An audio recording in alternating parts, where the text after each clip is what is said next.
Okay, great. So today I'm very excited because this is really the first event that we organized with members of the community of practice. The INEE community of practice is 1 year old now, and Siran and Anjana, Dr. Siran and Dr. Anjana from India, they suggested to have this webinar to walk us through the experience of the Indian higher education institutions related to the pandemic. And I was so excited to have their proposal, and I'm happy to support them, and that we managed to have this event today with all of you. So thank you very much. I will be the moderator. So just allow me to give you a small housekeeping tips, let's say. So we are on our meeting, on a Zoom meeting, so everyone is able to speak. So please keep your mic and shut. You can also open your camera, but yeah, we can keep it till the discussion if you're if this works for you. You can always post your questions in the chat, and everyone will see them. And also you can access the caption, the closed caption in as a Zoom. I'm just checking. Do we have this really? Peter, can you help me? I don't see the. Do we need to enable it in a way or another? I can see from my side. I can see it. Oh, you can see it. Okay, great, because I'm not. Yeah, now I see it. Okay, thank you very much. And so the recording will be shared on INEE website, and of course through our community of practice. So, so today we will be giving the floor to Dr. Siran, Dr. Anjana, and I'm also taking the opportunity to present our community of practice very briefly. So the community is based on a platform called Slack, where we invite all INEE members to join, and they are able to share their voices, share their experiences, resources, ask for help, and ask for advice. So it's a place for the members, and we hope to have many events like this one organized by the members. So the platform is really very simple to use. You can use it on your computer or on your smartphone. It is similar in a way with WhatsApp, with some capabilities. Everything WhatsApp offers, Slack offers, but in addition to that, there are other features that are very interesting, like the possibility to organize conversations in channels or in small groups or in private communications. So this is really very practical, and it's not very greedy in data. So it's we choose it because we know that many of our members would be in low resources contexts. So this is where we started. This is where I met with Siran, and then we developed together this the idea of having this webinar. So I welcome you very much, and I will leave the floor to Dr. Siran, who is the additional director responsible for the student performance assessment at the University of Indira Gandhi National Open University. That I think it's a well-known university in India.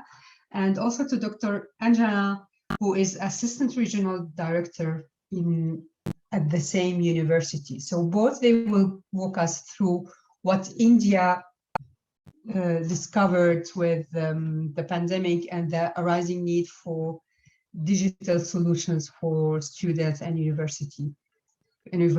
So thank you, and I leave the floor to Siran and Anjana. It's all yours. Do you want to share your screen for yourself? Siran? Yeah, you are on mute. Let me stop sharing. Am I audible now? Yes, now we hear you. Can you share your screen? Now, I'll share it in a few minutes. We just want to have the introduction first. We would like to Okay, introduce about this the way you session. want. Yeah, the way you want. Yeah, okay. Good evening, everyone. Good evening or good morning, because we have our colleagues from all across the globe. It is indeed a big happy moment for me, and it is indeed a pleasure for me to be here amongst INEE community of practice members. Today, I and my colleague, Dr. Anjana, she is there. We would like to give an insight. We would like to share with all our members here about the various experiences and the digital resources that the Government of India used for getting in touch with the students, for managing the education emergency during the last 2 years. As we all know, all countries, including India, everybody across the globe had very tough time. 2019 December, 2020 January onwards. But we never thought that it would last so long. And the students, the higher education, the school education, the K-12, all levels, in fact, of students, they never thought that, there will be an absolute disconnect all of a sudden. So I thought, we should be, our country is, as you all know, it's a very large, populous country with diverse geographical locations. So the students they are spread all across the country. I thought we should be sharing the kind of challenges we had, the emergencies we had, and how we in the education system, we were able to manage and remain connected with the students and ensure that the students don't lose a year or don't lose even a month or a session of the studies that they were pursuing. Having said that, I would like my colleague Anjana to focus specifically on the objectives of the session today, what exactly we are going to walk you through, what we would like to share with all of you. Anjana ma'am, please. Thank you, ma'am. Hello to everyone. Hello to people from US, Palestine, Srinagar, and all other places whosoever have joined this session with us. I would like to thank Dr. Ola for giving us this platform to discuss our experiences that we have experienced during this COVID-19 pandemic. The main goal of the session that we have planned is to provide an insight into various efforts that India made as a developing country in successfully sustaining COVID-19 situation in terms of educational outreach, and to create an awareness of the digital national repositories and knowledge resources of Government of India. So it will be divided, this session will be divided in 3 parts mainly. In the first part, Siran ma'am will be making a presentation on the major digital initiatives taken by India towards successfully managing the educational emergency. She'll also be talking in brief about the educational framework in India, what kind of academic infrastructure, how the things are there in India, what kind of enrollment in distance education, in conventional education, that all she'll be taking up, and of course explaining how we made the transition from conventional non-COVID time to COVID time, how we moved towards online mode, completely online mode, how we handled it, how we managed it. That all will be taken care of by Siran ma'am. Then I'll be taking you to a virtual tour of various accessible online knowledge platforms of India. I'm sure the people who are from India, they know about these platforms, but to give an overview to, because these are the platforms that are accessible to everyone. So I'll be taking you to those websites, giving a virtual tour of these knowledge platforms, and then finally we'll have a discussion with our participants to whatever the questions that would be there, we are here to answer. Thank you very much. Thanks once again to all of you for joining this session, and we will remain interacting during this session. Thank you very much.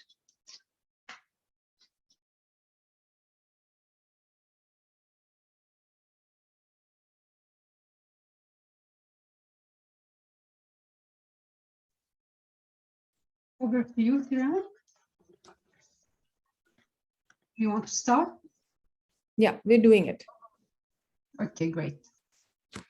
Okay, as my colleague Anjana, she said, and as I emphasized earlier, that our main objective here is to share with you, give you an insight into all the digital initiatives that were taken by the higher education system in India during COVID-19. COVID-19 was and is still a big challenge for the country, for the globe, in fact, for the earth. But in different ways, different countries are trying to manage the situation. Similarly, India also is trying to manage the situation. It has been very unpleasant last 2 years. But so long as education is concerned, our Ministry of Education tried its level best to manage and overcome this situation. I will just give me 1 sec. There is a call coming. I'll just put it on mute. Yeah, thank you. As you all know, I would just first like to give you a very brief into the next slide, please. I'd like to give you a brief into the higher education setup in India, the enrollment system. Yeah. As you see here,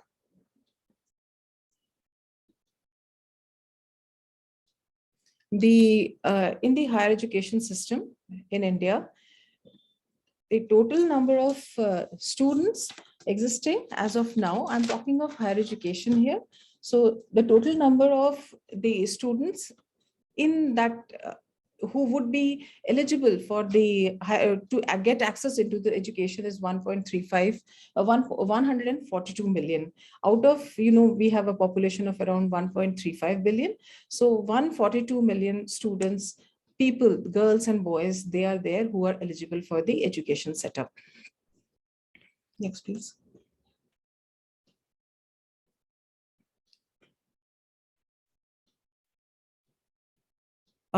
Here, I just would like to tell you that we have different kinds of education institutions. As you see here, we have central universities, we have state universities, and then we have the open universities.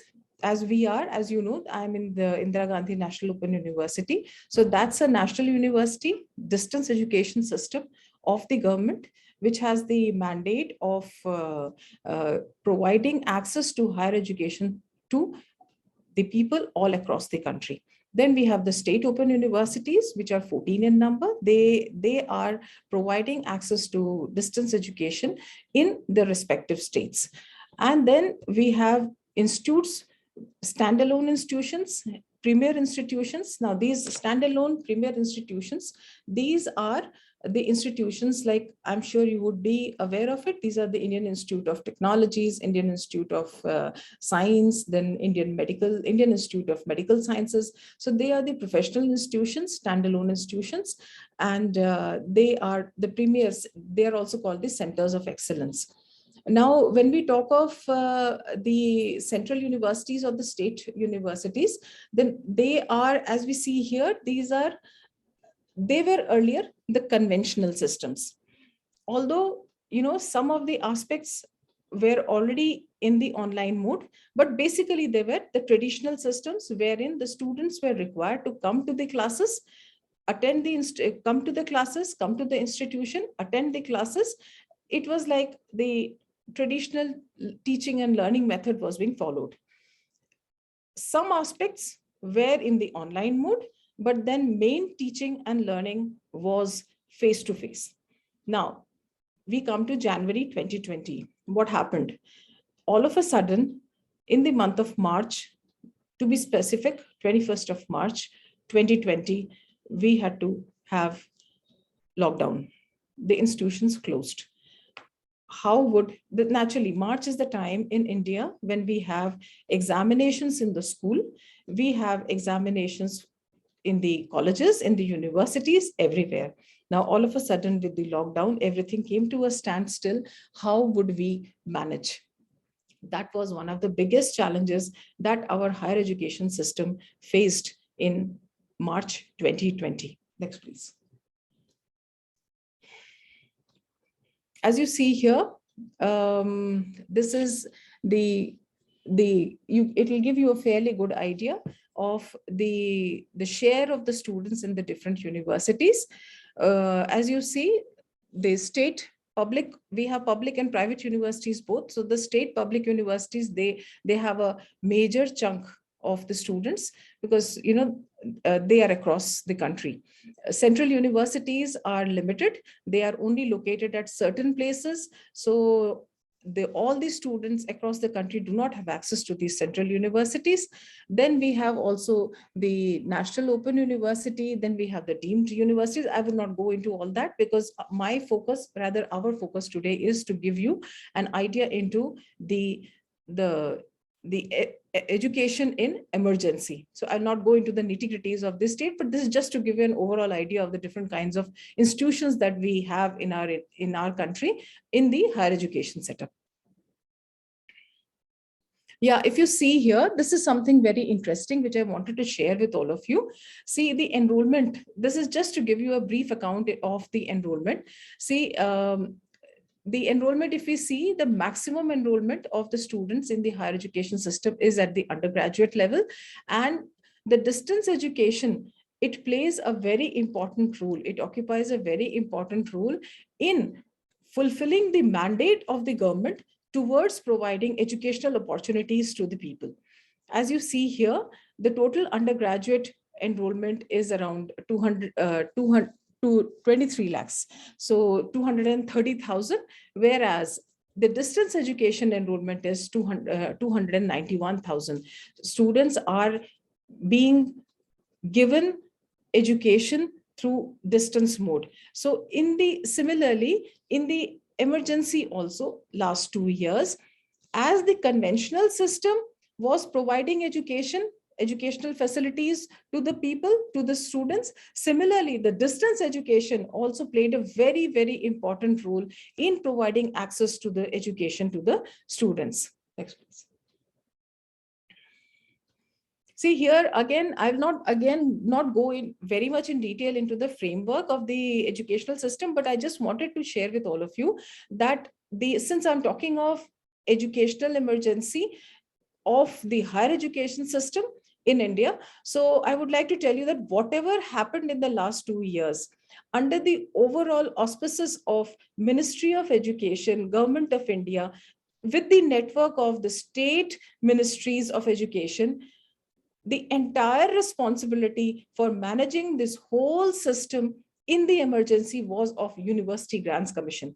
University Grants Commission is the centralized body, regulatory body, which is responsible for giving all the directions, all the guidelines to all the higher education institutions. So as you see, it was a challenge for the institutions in India, but more so, it was a challenge for the University Grants Commission, because they were the people who were actually providing guidelines to all the universities, to the colleges, to the higher education setup to manage this system during the pandemic. Yeah, now I'm coming to the ICT initiatives in higher education institutions that the Government of India launched, not only during the last 2 years, they were launched over the period of last 5-6 years, but these initiatives, ICT initiatives, they played a very, very major role. They were instrumental in managing the emergency. They were instrumental in helping the higher education institutions in reaching out to the students who hitherto were almost like, lost. They didn't know what would happen. They were completely, disillusioned. They didn't know how they would carry on. They were at loss. They thought that, maybe we're not going to get access to the education. But these are the ICT platforms in India, which gave access to all the higher education institutions to manage their educational setup. But I'm not going into detail of each one of them now, because we are actually going to give you a live virtual tour of these platforms. So that would be more interesting rather than I talking about them.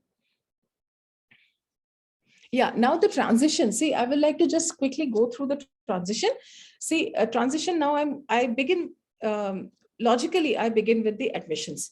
See, the admissions to the various institutions in the higher education system, as well as in the school education, that was online.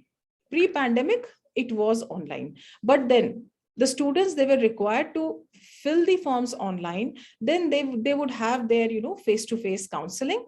And during the counseling, during the interviews, admission interviews, the students were required to go to the institutions and appear in the interviews if required, give their choice of institution, give their choice of course, give their choice of subjects and electives, and then take admission. That was pre-pandemic. Now, when the last 2 years, this had to change. So the admissions from semi-online or semi-virtual mode, we went on to a complete online method. So admissions now are completely online. Students now are not required to go to the institutions face-to-face, physically. They're not required to go. They would simply go to the websites of the concerned institutions, fill up the forms as per the dates, as per the calendar, as per the schedule. They would fill up, and then they would be given the choice of the courses. They would be given the choice of the various subjects, electives, optionals, whatever we might call them, and then they're required to pay the fees online. So that transition has been very smooth. Admission is completely online. Second is orientation and induction. Now, once the students in India, we have a system, and I think we have it in other countries also. Once the students, they take admission, once the session begins, the academic session begins, the first 1 week, or depending on the mandate of the institution concerned, or depending on the course, the first 1 week is like, kind of orientation, welcome, induction sessions, etc. Now, induction earlier was naturally, it was face-to-face. It was a very good moment for the students. There was peer group interaction. The students would go to the institution, they would meet their teachers, they would be given a complete insight into how the session is going to go through and through the entire year. Now, here was the challenge during pandemic. This transition had to happen. So instead of having any kind of face-to-face interaction, any kind of face-to-face induction, all the universities, all the colleges were given guidelines from University Grants Commission to conduct online orientation induction meetings. Now, that was an emergency situation. So depending on the platforms that the institution was comfortable with, depending on the platform, not the institution was comfortable with, but the platform which would give maximum access to the students, because our objective was to reaching out to the students at the remotest of the locations. So, the institutions, they saw which was the medium by which they could reach the students through this emergency, help the students remain connected so that the students don't feel isolated. So, various platforms were used in this. The simplest, like we had the Google Classrooms, we had the Google Meets, we used the Zoom, we used even like simple method like, WhatsApp, because the students for induction and for orientation, we even use the WhatsApp meeting, because we saw that in the remote areas, in the villages, in the rural areas, the students who were taking admission in the higher education system, let's say in any undergraduate program, it was very common that they had phones, they had mobiles, they had cell phones. Now, and they were having access to WhatsApp. So maybe they were not aware of the Zoom platform. Being in the villages, they were not aware of the Zoom platform. So we thought that having induction through WhatsApp, giving them all the information, all the important information to begin the program, to begin the course, to begin their education in the undergraduate program, we thought WhatsApp would also be a very good method, and we were able to reach out to large segments of the students. Then we come to the classroom teaching. In the regular setup, in the conventional system, classroom teaching was face-to-face pre-pandemic. Naturally, it was all face-to-face, everything, the theory classes, the practicals, everything was face-to-face. In the distance education system, I'll just try to give you a focus on both the systems. So in the distance education, we had kind of flipped classroom. So wherein the students were, they were supposed to study, they were told that maybe they were given a schedule of their classes. So they were, and in that schedule, they were also told the units, the modules that would be discussed in the next class. So they would be expected, they would have the material with them, they would be expected to read through the material, understand that particular unit, that particular section, and then they would come to the class. Now, this flipped classroom system was again face-to-face. That had to change. So we moved on to a flexible system, a hybrid system, wherein the students were required to go through the system, go through their material, and then they were supported by their teachers through the online method. These online methods, we have already listed them here. We had Facebook, we had YouTube live sessions, and YouTube live sessions, again, they were there as videos. We did the live streaming, and then we also put the recording so that those students who had missed out on them, they could see that. The learning material, again, that was a challenge because the learning material was provided as books, textbooks. That learning material had to be changed in a very short period of time to web content. That was done. It was made available on the websites of the universities. Students were given login credentials and they could get access to this material.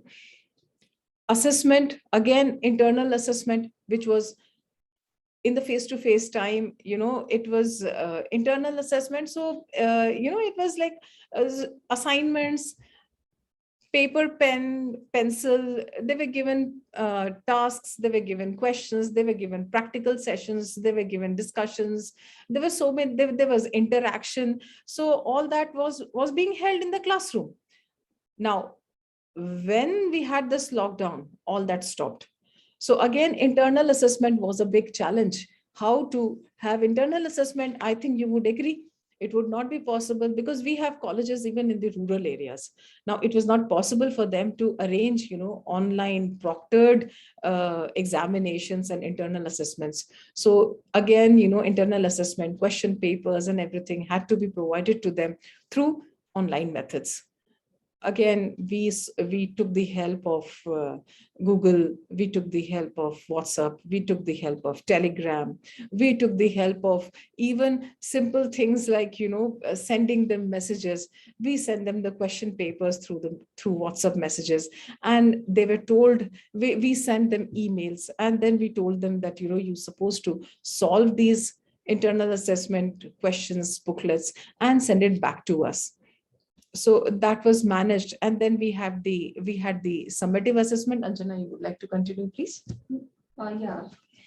For the summative assessment, like you were telling that we had proctored examination. In some cases, it also, in some of the universities, it was done that the camera was kept open, like we are having it on right now. And students were writing their answers in front of the camera on pen and paper, and the invigilators were there on the other side. And then after writing the answers, they were scanning those answer sheets and uploading on the platforms that were given to them for that particular purpose. So there are a number of ways that were used for this summative assessment. Also, in terms of for this purpose,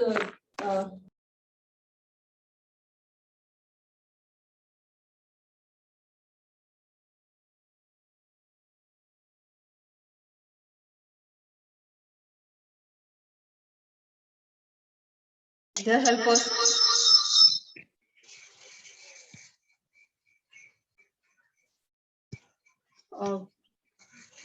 help various agencies were taken for these examinations.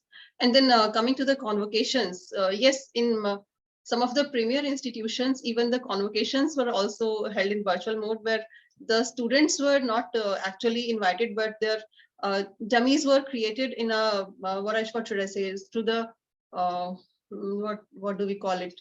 In a virtual form of structures were made, then showing that, okay, the person is coming to receive the degree and the people are there to hand it over with the name and everything. That degrees were also handed over to the students. Virtual convocations were organized. And then continuous professional development. Yeah, I'll take it. Yeah, now this was about the students. So students were given access to the material, to their assessments, for their examinations. All kinds of support was provided to the students through different virtual methods. But then, you know, in India, we also have the system of continuous professional development. That is, you know, professional development, competency enhancement, enrichment programs for the teachers, for the academics, for the teachers in the institutions. And that is let me tell you, that is a compulsory component for everyone, for all the teachers in the higher education system. There is a graded system wherein at each level, the teachers are supposed to attend a certain number of orientation programs, refresher courses, developmental courses for their continuous professional development. Now, how would that be managed? That was again a big question in front of the educational institutions. See, in general, in India, we have this HRDC, Human Resource Development Centers, in all the universities. Now, all the this HRDCs, what they do is they are mandated to organize different kinds of professional development programs, 7 weeks, 7 days, 10 days, 2 weeks, fortnightly, monthly. Like we have refresher program, which is rather long, you know, it's around almost a month refresher program for the teachers of different levels. So like if there's a lecturer, so lecturer going on to become an assistant professor, so he or she would have to have certain number of these courses. She has to complete these number of courses. Now, all that again came to a standstill. So it was planned by UGC, University Grants Commission. They gave guidelines, instructions to all the higher education institutions, wherever there were HRDCs, that they should not stop this practice, because, you know, the ministry did not want the teachers to also lag behind. Why should they? Because we don't know how long this challenge is going to go on. So what the ministry did was, it provided all the instructions and gave them the freedom and also the basic regulation that the teachers would also continue to have their competency enhancement programs. They would continue to have their professional development programs through the online mode. So the HRDCs, which were organizing face-to-face programs, now they were given the responsibility of organizing the orientation programs, the refresher programs, the faculty development programs through online modes. So you would be, you know, it gives me a pleasure to tell you that large number of academic events were organized. Like in other countries, it was organized in India also. Large number of generic programs were organized, and also large number of specialized subject specific programs were also organized. So we had, you know, we used to have weekly webinars. We still having, in fact, we are still having. Then we used to have web conferences. Like I'll give you an example of our institution, Indira Gandhi National Open University. What now, you know, we have our employees, we have our academic officers, we have our teachers spread across the country.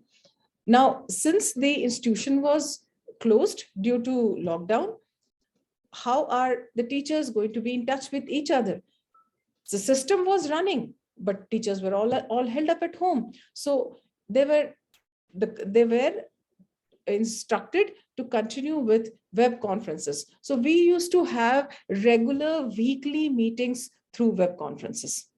Then there were online seminars. Then we also had online workshops. So, you know, it was seen that the professional development aspect of the teachers does not remain behind. It does not get lagged out. So this system was from the completely face-to-face traditional system. From there, it moved to a virtual online system. Now here, I would like to tell you that Government of India has got an online platform by the name of SWAYAM, SWAYAM. That is an online platform wherein all the different standalone institutions like the Indian Institute of Technology, IIM, Indian Institute of Management, All India Council of Technical Education, NIOS, that is at the school level, the open schooling system, National Institute of Open Schooling, they are all part of this SWAYAM platform. So they are organizing these faculty development programs, orientation programs, refresher programs through this SWAYAM platform. These courses, these are formal online courses, something like MOOCs, which are of different duration. You have 8 weeks, you have 12 weeks. So 12, if a teacher does a 12-week duration course from IIT Delhi, or let's say from IIT Mumbai through the SWAYAM platform, that is equivalent to 1.5 faculty development programs. So that helped them to continue with their career progression also. It was not that just the students were moving ahead, the teachers were also moving ahead through these platforms, and they continued with their enrichment programs, with their faculty development programs. Now, what is the way ahead? I will just finish because now we'll give you the virtual tour. What is the way ahead? Now we have seen that although maybe the situation in waves, we are having we had the third wave in India of COVID. Now, I don't know, we see that maybe it is a fourth wave because the number of cases are again rising. So what is the way ahead? It's not that we had the traditional system, now we have the online system, and then we move back to the traditional system. No, it's not going to be like that. What we see is, what we envisage is that this blended system of teaching and learning, that is HighFlex, the system of HighFlex is here to stay, because it is a presently it is an uncertain time, but what we feel is ICT in education in India is going to stay for the convenience. Only thing is that it would be a hybrid system wherein the students, like now, the colleges have opened, the higher education institutions have opened. So the students are moving back to their classrooms, but the online component has not been discontinued. So they are now, in fact, being supported by both the methods. They are getting support in the classrooms, and off the classrooms also, the online system, which was established in the last 2 years, that is further getting enriched. Thank you so much. Thank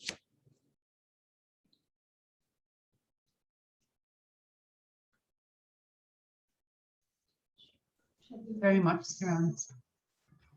Yeah. Are you going to start the tour now? If you permit, we continue with the virtual tour now. Yeah. Do you want to take a few questions before, or do you? As you wish. We are okay with it. It's fine for us. It's fine for us. No problems. I saw that few people are interested in understanding the system in India. So we have Adnan from Iraq who is asking if you have, it seems that you have dedicated universities for girls, right? Yes. So where are these universities based, and why do you have separate universities for girls? See, we have not only a separate university for girls. See, we have the co-education universities, wherein both girls and boys, they study together. And then we also have exclusive universities, colleges, higher education institutions for the girls also, because there are these were all established many years back, because in those days, there were so many families there were traditional families wherein they wanted their girls to go and study in girl only colleges. So they are not being dismantled now. They are going to continue, and moreover, those are the colleges wherein very specialized programs are being offered which maybe the girls, they would like to study. And then let me tell you another thing. These girls' colleges, like we have, there is one university that I remember, deemed university, the Modi University. Now, the Modi University, it is a all girls, all female institution. Now, that is in a rural area. That's not a very old institution. It is in a rural area. So, it was seen that it was difficult for the girls to travel. They didn't have any higher education institution in that area. It is in Rajasthan. Those of you who are familiar with the geographic nitty-gritties of the country, well, that is in Rajasthan. That is a desert state. So, the villages were very, very far off. It was not possible for the girls to go, and maybe the families were also not allowing their girls to travel, let's say 300 miles, and then go and study and get their degrees. So we had these universities. Then there's another university by the name of Banasthali Vidyamits. Now that is again an all-female, girl college, girl university, that is again in a very, very remote location to provide access to education to the females, to the girls, not to create any kind of difference between the genders, no, but to enhance accessibility, equity and accessibility. Thank you, Siran. I think Adnan has another question. And maybe we can continue with go on to the. Is that Dr. Ola? Is that the question? Is India planning to continue the blended learning? Is that the question you're looking at? Yeah. So yeah, I think the answer is yes, right? I've already answered that question. I think that yes, we think and we know, as we see, as we are experiencing now, blended system, the high flex system of teaching and learning is here to stay. Yeah, absolutely. A last question, maybe. Giovanna is asking about the connectivity in India. Do you have the same coverage in the rural areas, or? See, I would like to tell you, we do have very good coverage now of internet. Internet connectivity is very good. But having said that, there are challenges. Maybe so long as connectivity, the speed is concerned, the bandwidth is concerned, that is a challenge. That's why, as I was talking through my experiences a few minutes back, I told you that we are not looking at online system, we are looking at e-learning system. So the resources are there.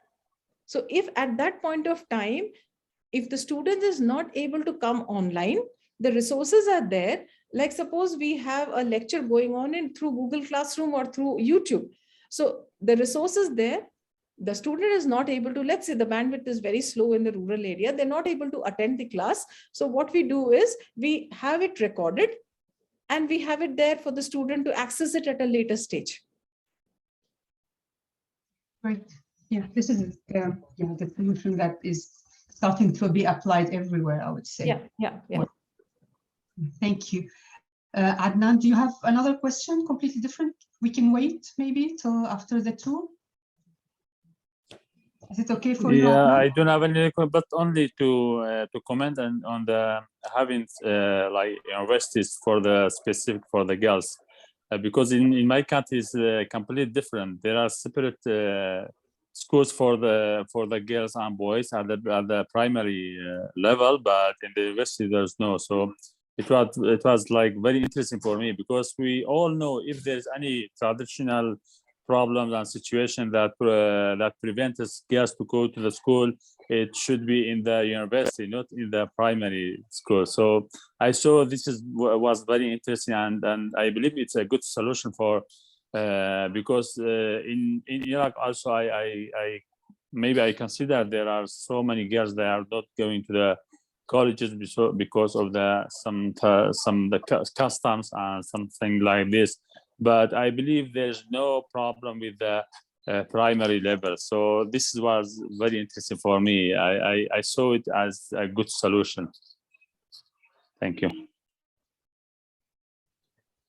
Thank you, Adnan. Thank you for your comment.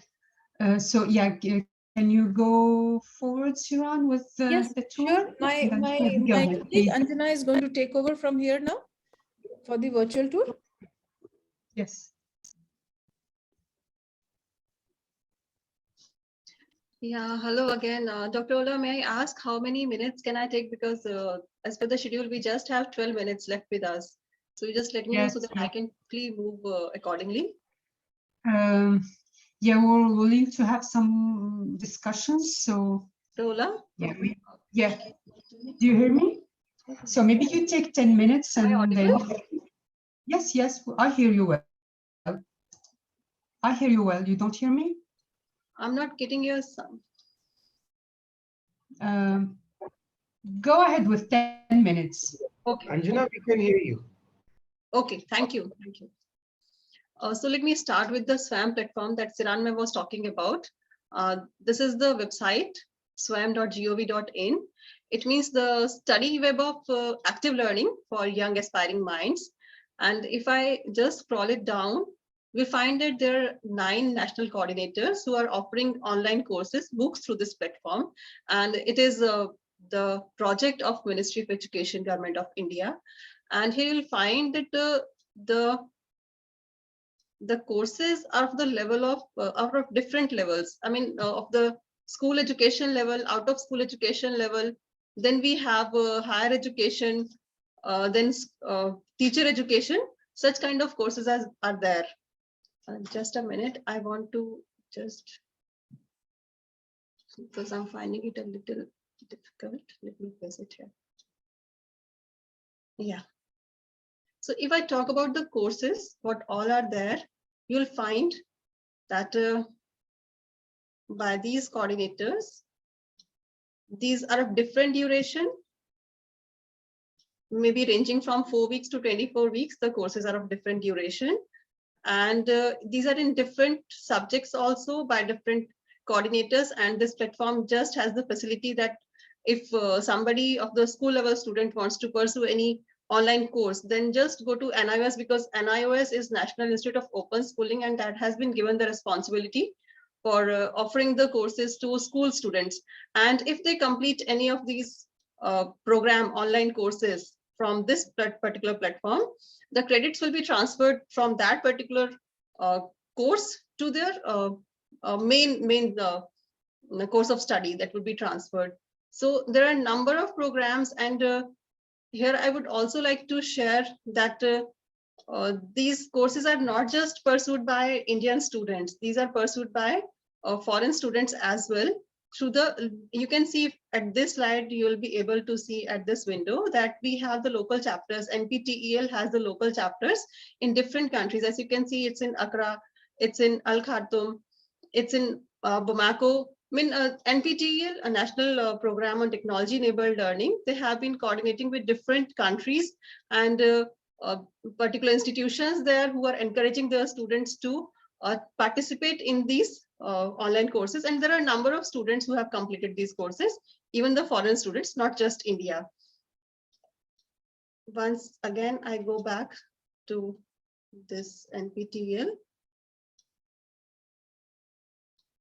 Here you can see that the number of courses that have been completed so far, it's 4,192. And if you see at the figure of student enrollment, it's 18 million students who have enrolled, and from those students, maybe due to the dropout, 1 million students have already completed, more than 1 million students have already completed these online courses.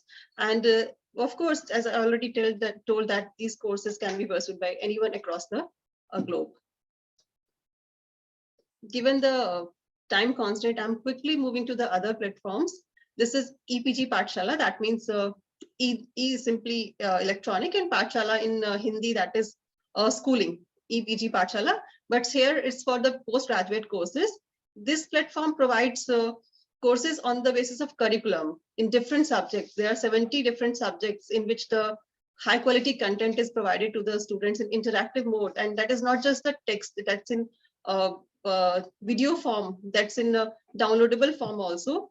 If I move down and just show you an example of some of the course maybe if I take the management course, then it will be just an example that you'll find that we have the courses in electronic mode also, we have in text form also.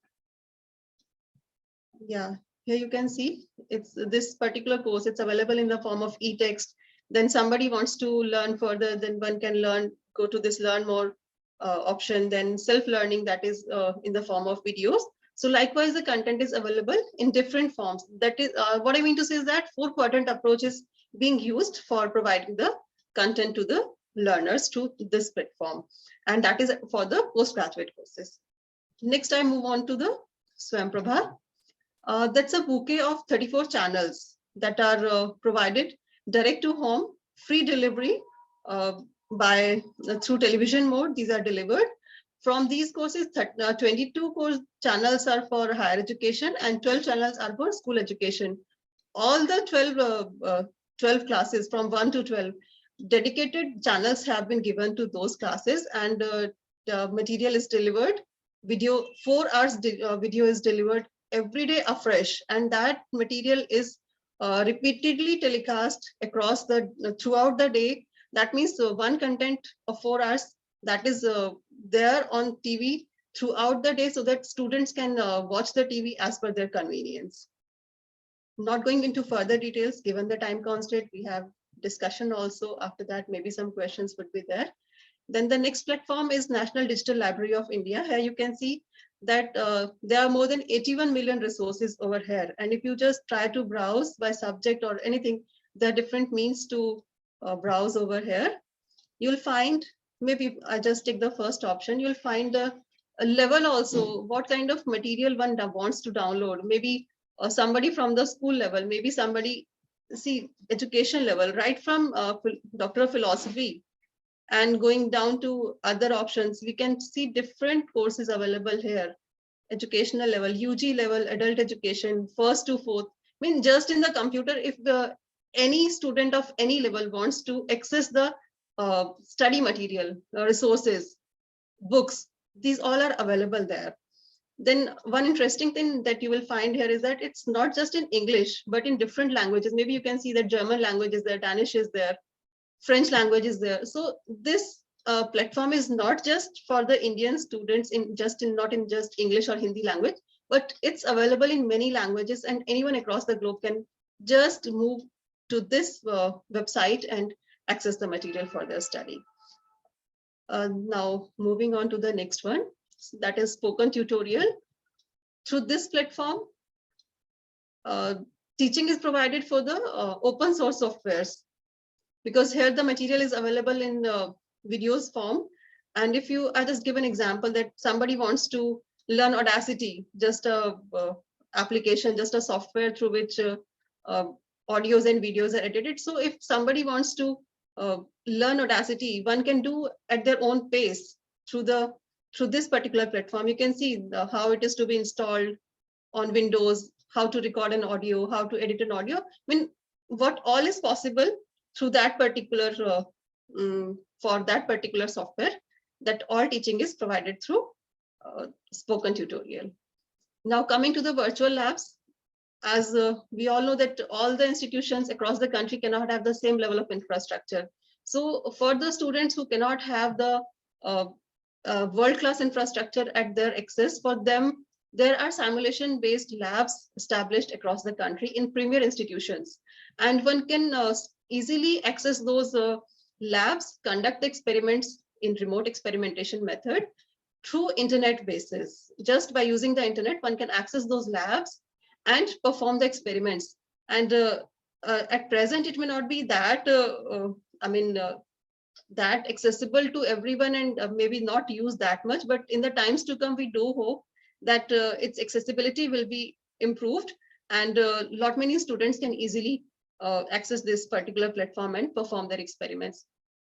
Now, moving on to next platform, that is eGyanKosh. This is the platform where material, it's the National Digital Repository where the material is stored, indexed, preserved, distributed.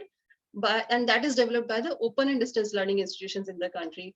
And it has been developed by INEE, Indira Gandhi National Open University, for all its programs, all its courses, all the material is available at this particular mode in this particular platform. And this material has also been provided through an mobile application also in the name of IGNOU e-content. So if we talk in respect of our own university, so any student whosoever is studying, or anyone whosoever wants to take benefit of IGNOU programs that are designed and developed by the highly qualified experts across the country, across the globe, they can access this particular platform and utilize for their studies.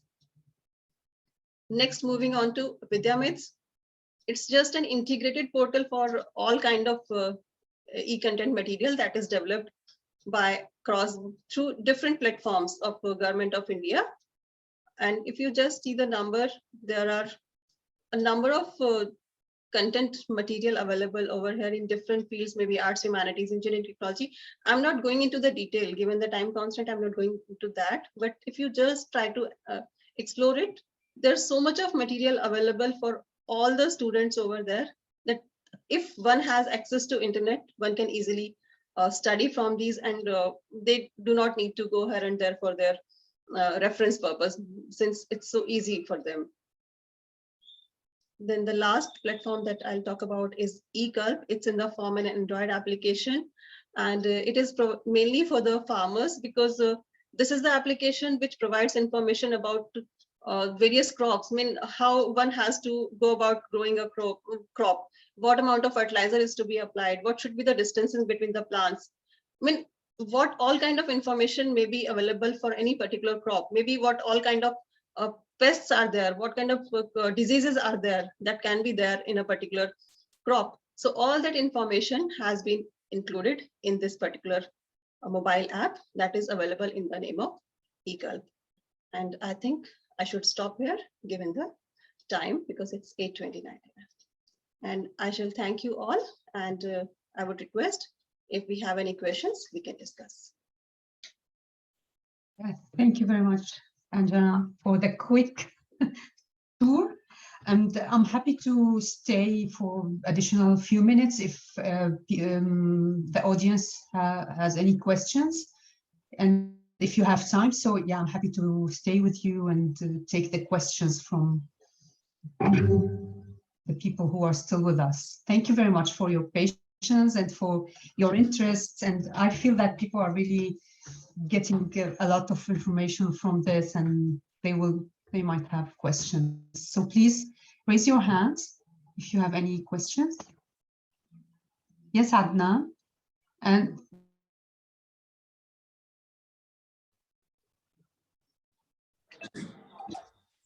thank you. Maybe my question is outside of the topic. Is it okay? No, let's keep to the topic. And if you have any other questions, you can send them on in the community of practice. Is it okay for you? Yeah, for sure. Yes. Thank you. Jale?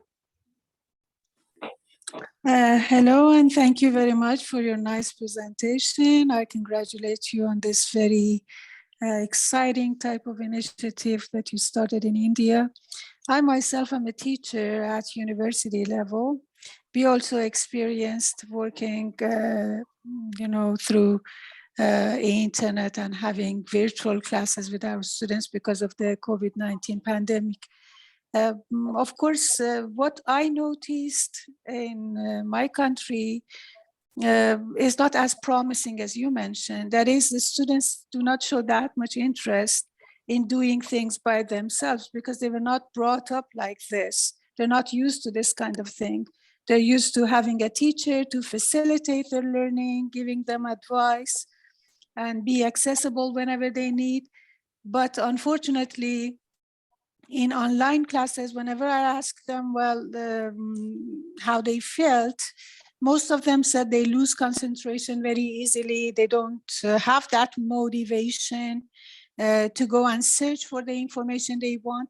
The initiative that you described shows to me that you have provided a very wide source of information for the students, and you left all the responsibility to the learners to go and search for the information, but how do you keep them motivated? And well, have you ever had a follow-up research to see what impact it had on students' intake of what you provided, whether they have learned better compared to the time when they had on-site classes or not? This is really important for me because as I mentioned, in my country, the students, now that they came back to class on site, they feel very happy. They say, this is the class we prefer. This is the type of class we prefer. I know that in COVID-19 pandemic era, people had no choice but go virtual. But can it be a routine for schools, especially when teacher loses the power to facilitate students' learning and interact with the students as much as possible in the on-site classes?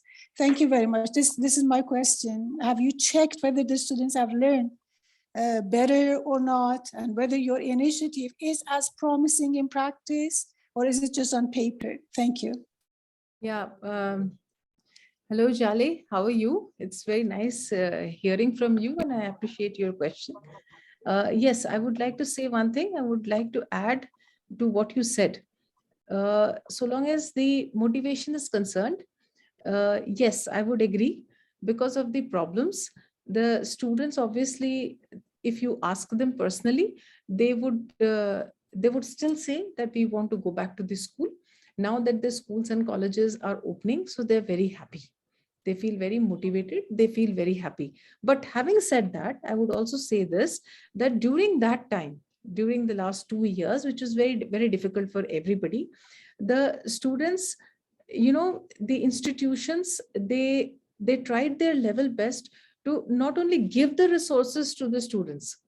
It was just not that, giving them the resources and asking them to study. No, there was, there were so many assignments, there were so many assessments, there were so many interactions followed up with the main sessions, with the main classes. Like we have the main, let's say the teacher has a discussion with the students, and then the teacher prompted, motivated the students to speak on those topics. So these were, mostly the classes were interactive. And after the interactive session was over, they were given assignments to work on those assignments. They were given short projects. They were given virtual projects to work on them. So that helped the students to remain engaged. But again, I'm coming back to what I said, that if you ask me the level of motivation, yes, the students are very, very happy to go back because, we spoke to many students. We have been talking to students. We have been interacting with them, and they have one thing to say, that is, they're saying that, we used to feel isolated. We used to feel secluded. We missed our peer groups. We missed that, face-to-face human touch was missing. That, yes, they missed. But then, they were happy that they didn't lose their ear. They didn't lose their ear. They could continue with their education. Thank you very much, Siran. It was very nice hearing you too. I knew your name, but I didn't have the chance to talk to you. Thank you very much. Same here, same here, same here. You're always welcome, Jale. And I hope you will join our community of practice to have the conversation with Siran on and on. Thank you very much. Great, wonderful. Thank you very much for the offer. I don't know if anyone else has a question. I know that Asim, I think he asked about the languages. So do you offer, do these platforms offer material in other regional languages? We saw that some of them offer in let's say international languages, but do you support local languages? Yeah, the few of the courses are there in regional languages, but I would just say that not all the courses are there in regional languages. So is English is English the most used language in India for higher education? Dr. Ola, I missed your question because some audio problem. Could you please repeat? So is English the only language of instruction in the university, or do you have other languages? No, in universities, we just don't have English. Let me just share the experience of recent that we have initiated as in Indira Gandhi National Open University that we have initiated, that university has started providing channel-based counseling. And across the country, the courses are being provided in different languages. I think initially we have started in 13 regional languages, but that is going to be expanded further to more. For example, it's there in Punjabi, it's there in Kannada, it's there in Tamil. So across the country, the courses are being provided in different languages. But yes, in online courses, I would say that what I was talking about on the online course, in particular in SWAM, these are all the courses are not there in regional language. Okay, great, thank you. Any other questions? Yeah, I have my hand up. Oula, vous voyez? Yeah, Vous me yeah. voyez? Go ahead. Thank you. Thank you very much, Siran and Anjana, for your presentation. I'm just lowering my hand. My contribution is more towards what Jaleh was referring to. Online education has been around for a long time. So it's just that most universities, most education institutions have not been using it, and there's a lot of research out there. Although Jaleh, I understand that your concern was more about research on recent experiences. So there are theories and research to show you how to engage your students online. Because what happened during COVID is just most institutions just moved online without really implementing it within the online education context, not keeping in mind the design that is used when you're offering a course online. I mean, that is a mammoth task. But, what the Indian government has done to me is fascinating and a very welcoming experience. But what can be done now is to try and reach from online teaching research to enhance student engagement, student participation, and student sense of belonging within the education, online education environment. However, we're offering that nowadays, whether it's synchronously or asynchronously, to enhance the experience, because hybrid is here to stay. And that doesn't apply to only India, it applies to all of us, wherever we are. With respect to connectivity earlier on, what I was asking, and I think you've answered that in a way, Siran, but I see from your presentation an assumption that students in the rural area will have access, because here in the United States, I can tell you, a lot of our students did not get access, did not have access to the internet, and we had to provide hotspot areas, and it has negatively impacted our students. And engaging our students to accept and exist in this online environment has been negative on our students, because a lot of students did not fit in well and dropped out of classes. And that's what we faced here, and that's what our research has shown. And I think as researchers and people interested in education, that's what we would like to see in India. How did it impact you that way? Did your students, were they engaged, or did they just drop out like they did here in the United States? That is really what I had to say. Thank you very much.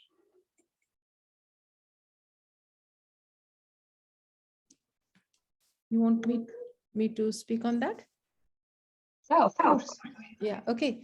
Well, I'll like to tell you, the students, it's not really assuming that our rural areas, the students have access to internet. It's not exactly an assumption, because, as a part of our university, National University, as I told you, that we are there almost across the country. So, we have our learners support centers in very, very remote areas. We have government colleges. Government colleges are there at very, small cities, not cities, I'm talking of villages. So in those government colleges, we have our learner support centers. And we are supposed to go there, visit there, interact with the teachers there, and interact with the students there. And those students are the students who are coming from the villages. They are in those remote areas. You know, I would not like to name any particular state here, but then overall, you know, they are there. And when we interacted with them before COVID and even now, when we interacted with them, we got to know that yes, these students, they are in the higher education system, and yes, they do have access to their cell phones. And through that's why, you know, we tried to provide them whatever support possible through the various platforms in the through the cell phones. So it was through interaction, you know, we've been meeting those students there. We have been doing pre-admission counseling camps also there in those villages. And when we met these students, we saw that these are the people, and they're not just teenagers, or they're not in their 20s, they're also adult learners. You know, adult learners who maybe due to so many circumstances, they had to leave education in between somewhere, let's say first year, second year of their college, and now they want to come back to the mainstream. So when we go for the pre-admission counseling camps, when we go to meet them, that's when we got this feedback, and that helped us to design these the curriculum during the last 2 years.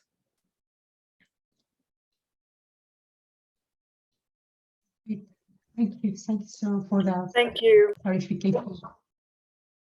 Okay. Iyad, can you come in? We have also yes, a thank question. you. Yes, thank you very please. much. Can you hear me? Yes, we hear you well. Yeah, thank you very much, and thank you, Siran and Anjana, for the presentation and for sharing with us. Thank you, your knowledge, and thank you, Ola, for organizing this. I have a suggestion or a proposal.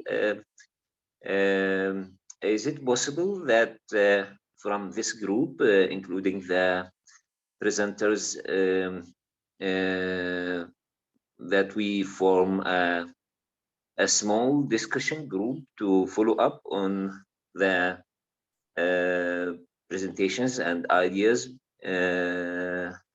shared, and also exchange knowledge, information, and perhaps develop some joint proposals for new projects on this topic.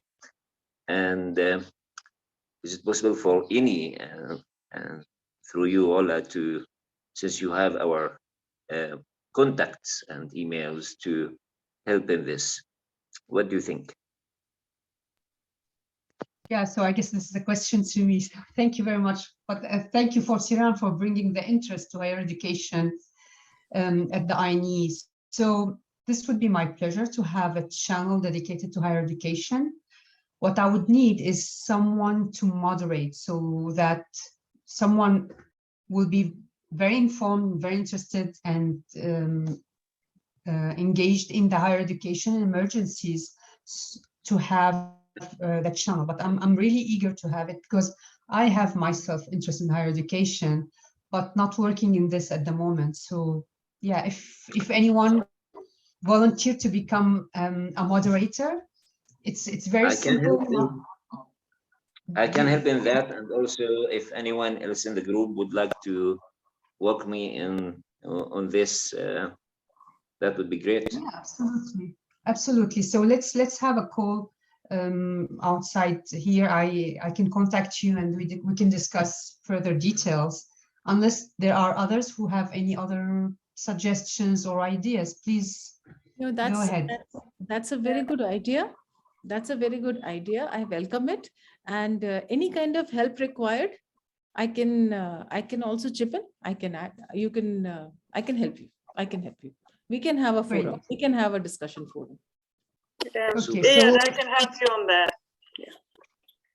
Great. So I have now 3 persons, and yes, so I will contact you, and we will create a channel for higher education in our community of practice. And I know a few other people who are interested, who are not with us today, but I think we will slowly but surely create a larger group of people interested in higher education and emergencies. Thank you very much. Thank you.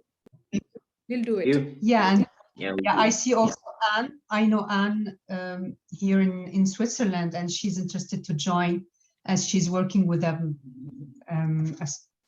structure called InZone for higher education emergencies. So yeah, great. Thank you very much. And I will try to reach out to you. I see that I can connect to you on LinkedIn. And if you are not yet in the community of practice, at least please join INEE on the INEE website. And then I know that you have an interest in the COP, and I'll send you the invite. Okay, so please register. Yeah, this is the website, the main website. The link to register, will bring it to you very quickly, hopefully. Yeah, this is INEE. Okay, to register.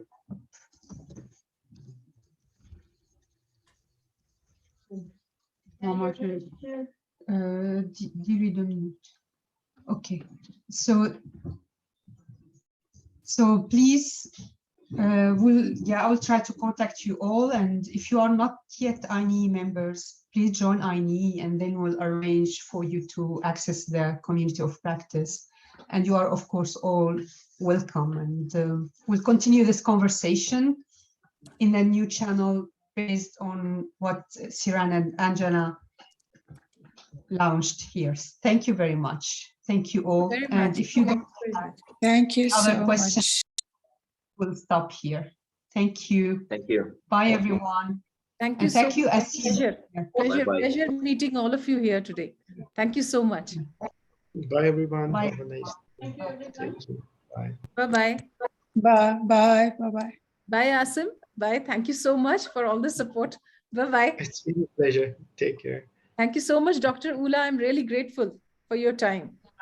I'm And happy thank you so much, you managed to- all our colleagues here. We are really grateful. Thank you. Thank you. Bye, Bye-bye. everyone. Bye. Bye.